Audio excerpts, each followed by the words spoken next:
Good morning. I'm the Reverend Amy Friedman. I serve as your Minister of Religious Education. And today our wisdom story comes from Peter Reynolds. He is a local author and illustrator. He's written many wonderful books that I recommend to you highly. We are going to act out this story for you. And the name of the story is The North Star.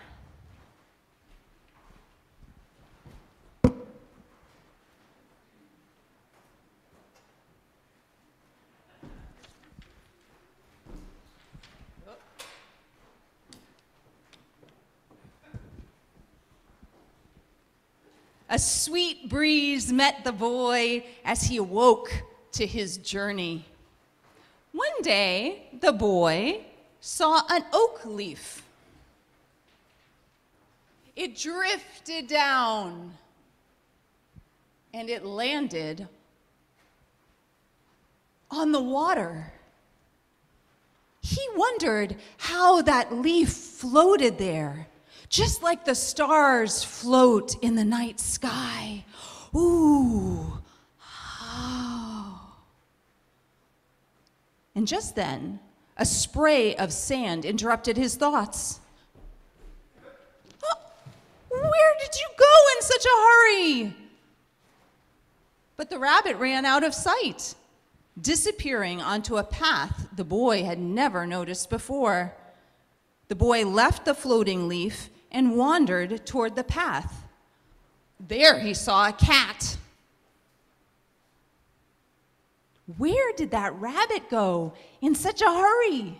He was in a rush to start his journey. It's time for you to start your journey too. Oh, but I've been on a journey. I've seen many wonderful things. Some I understand and some I don't, like that leaf that floats on the water. Well, that is fascinating, but I'd hate for you to be late. You do not want to be left behind. Behind? Who's ahead of me? You wouldn't believe how many. You know, you're not the only one on a journey. Plenty ahead of you, lots to follow. The boy began walking down the path. It stretched very far out ahead of him, and signs kept pointing him on his way.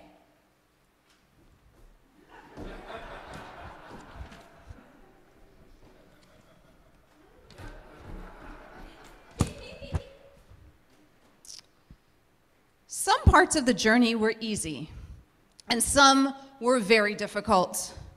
And after many miles, he couldn't take another step.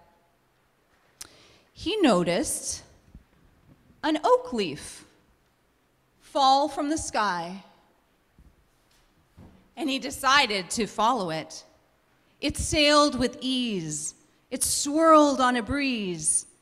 And so he stepped off the path to follow it. The boy found the leaf floating on a pond like a delicate boat on a dreamy voyage, and his thoughts were interrupted by a voice. Oh, there you are. I was worried. Don't wander off like that. Now hurry, you're falling behind. Oh, so the boy ran and ran and ran some more. Oh, and the muddy ground became covered with water, and he could no longer see the path, so he sloshed through the swamp. Slosh, slosh, slosh, until he came to a clearing, and there he saw a bird.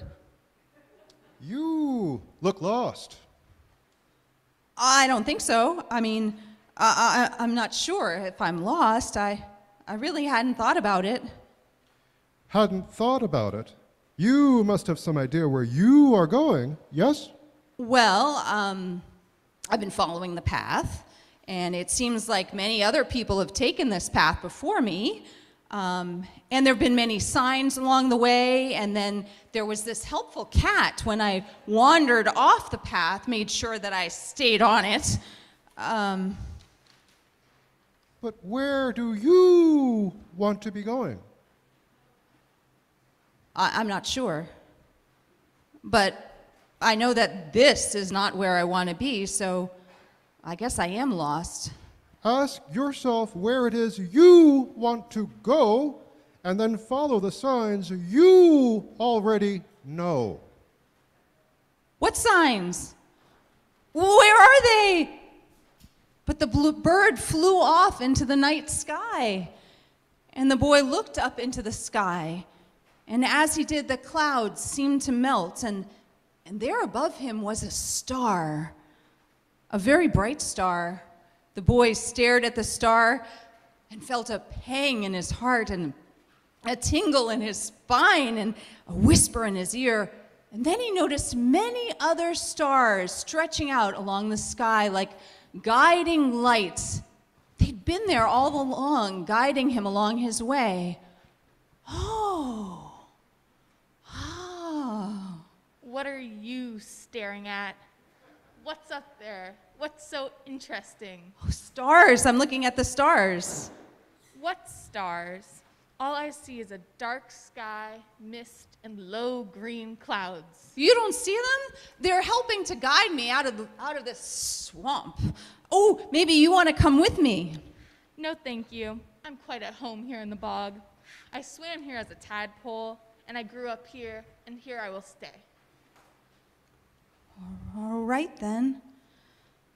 The boy realized at that very moment that everyone's journey is different.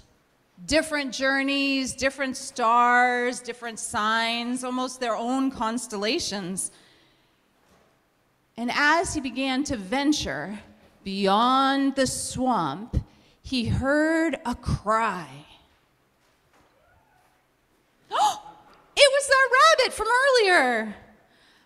The rabbit who had been in such a hurry earlier was looking tired and hungry and kind of stuck on a log in the middle of the rushing river. The boy started to wade out to be able to help the rabbit, but couldn't reach. And then he remembered about that oak leaf. Ooh, And so he crafted a boat out of some twigs, and he floated it out to the rabbit, who came safely to shore. The boy felt better having helped someone else out on their journey. And he looked up, and he noticed that his star seemed brighter.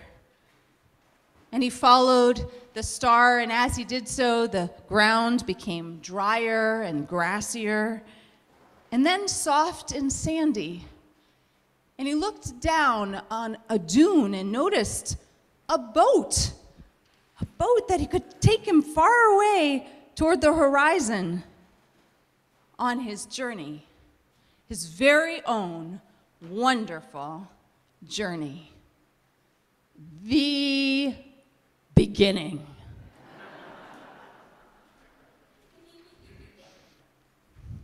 In case you forgot, it was me. Thank you so much for the people who helped to tell the story today.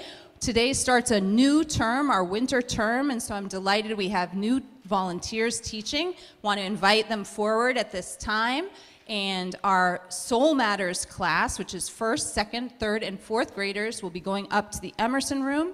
And Carolyn and Amy are with the Crossing Paths class, and they're going up to the Ripley and Greeley room. Let's join together in singing them off to their journey.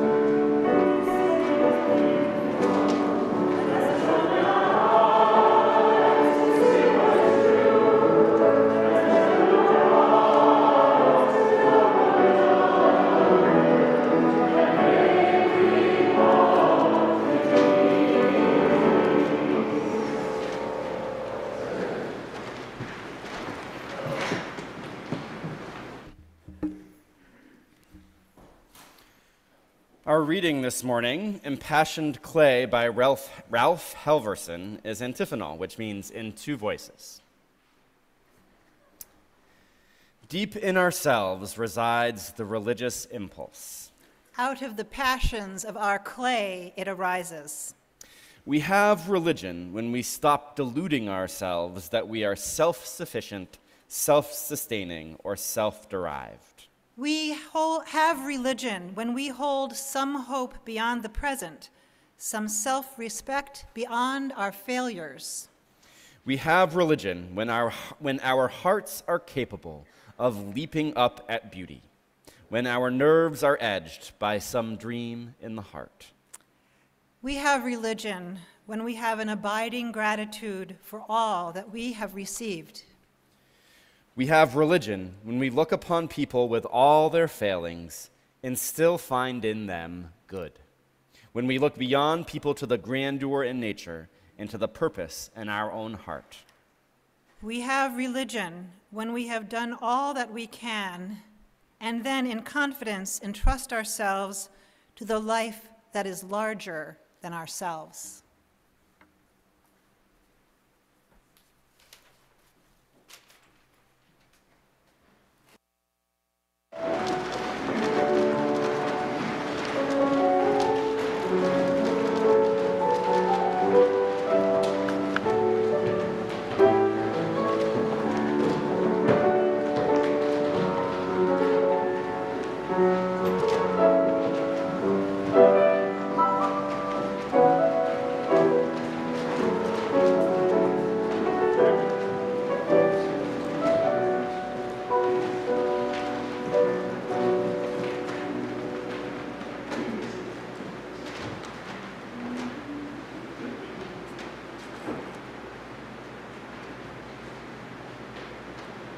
For each child has born.